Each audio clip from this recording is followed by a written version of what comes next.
പട്ടാമ്പിക്ക് പത്തരമാറ്റു സമ്മാനിച്ചുകൊണ്ട് light weight സ്വർണ്ണാഭരണങ്ങൾക്കും ഡയമണ്ട് ആഭരണങ്ങൾക്കും മാത്രമായി ജില്ലയിലെ ആദ്യത്തെ exclusive showroom Osra golden diamonds, Perinthalmanna road, Pattambi. Perumudiyoor വട്ടപ്പറമ്പിൽ നിർമ്മിച്ച ഇന്ദിരാഭവന്റെ ഉദ്ഘാടനവും മുതുതലയിലെ UDF ജനപ്രതിനിധികൾക്കുള്ള സ്വീകരണവും സംഘടിപ്പിച്ചു. KPCC മെമ്പർ റിയാസ് മുക്കോളി ഉദ്ഘാടനം നിർവഹിച്ചു. ദീർഘനാളത്തെ കോൺഗ്രസ് പ്രവർത്തകരുടെ ആവശ്യമായ ഇന്ദിരാഭവൻ യാഥാർത്ഥ്യമായി. പെരുമുടിയൂർ വട്ടപ്പറമ്പിൽ നിർമ്മിച്ച ഇന്ദിരാഭവന്റെ ഉദ്ഘാടനവും മുതുതലയിലെ UDF ജനപ്രതിനിധികൾക്കുള്ള സ്വീകരണവും നടന്നു. KPCC മെമ്പർ റിയാസ് മുക്കോളി ഉദ്ഘാടനം നിർവഹിച്ചു.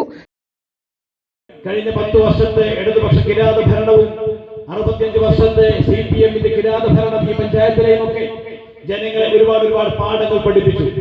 ആ പാഠങ്ങളൊക്കെ തന്നെയാണ് ഈ നാട്ടിൽ വരേണ്ടത് UDF ആണ് എന്ന യാഥാർത്ഥ്യബോധത്തോടുകൂടി നമ്മെ അധികാരത്തിലേക്ക് എത്തിച്ചിരിക്കുന്നത്. ആ ഒരു ഉത്തരവാദിത്വം ഏറ്റവും ഭംഗിയായി നിർവഹിക്കാൻ ഈ പഞ്ചായത്തിലെ ഭരണസമിതിക്ക് സാധിക്കട്ടെ. പ്രിയപ്പെട്ട മണിയേട്ടനും അദ്ദേഹത്തിന്റെ സഹപ്രവർത്തകർക്കും സാധിക്കട്ടെ എന്ന് ആശംസിക്കാൻ വേണ്ടി ഞാൻ ആദ്യമായിട്ട് ആഗ്രഹിക്കുകയാണ്. ഇവിടെ കബീർക്ക് സൂചിപ്പിച്ചതുപോലെ ഒരുപാട് പേരുടെ പ്രവർത്തനമുണ്ട്. ഒരുപാട് ഈ പഞ്ചായത്തിലെ കോൺഗ്രസ് നേതാക്കന്മാരുടെ, UDF നേതാക്കന്മാരുടെ, മുസ്ലിം ലീഗ് നേതാക്കന്മാരുടെ ഒരുപാട് കാലത്തെ പ്രവർത്തനമുണ്ട്. ആ പ്രവർത്തനത്തിന്റെ റിസൾട്ടായിട്ടാണ് നമ്മളിതിനെ കാണുന്നത്.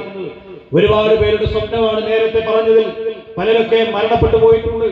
അവരൊക്കെ ഒരു കാലത്ത് തങ്ങളുടെ ജീവിതകാലത്ത് ഒരിക്കലെങ്കിലും ഈ പഞ്ചായത്ത് ഭരണത്തെ UDF-ന്റെ കൈകളിലേക്ക് എത്തിക്കാൻ വേണ്ടി ആഗ്രഹിച്ചവരാണ്.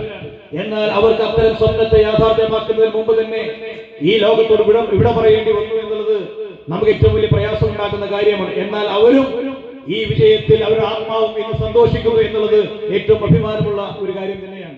നിരവധി പ്രവർത്തകരുടെ സാന്നിധ്യത്തിലാണ് ഇന്ദിരാഭവന്റെ ഉദ്ഘാടനം നടന്നത്.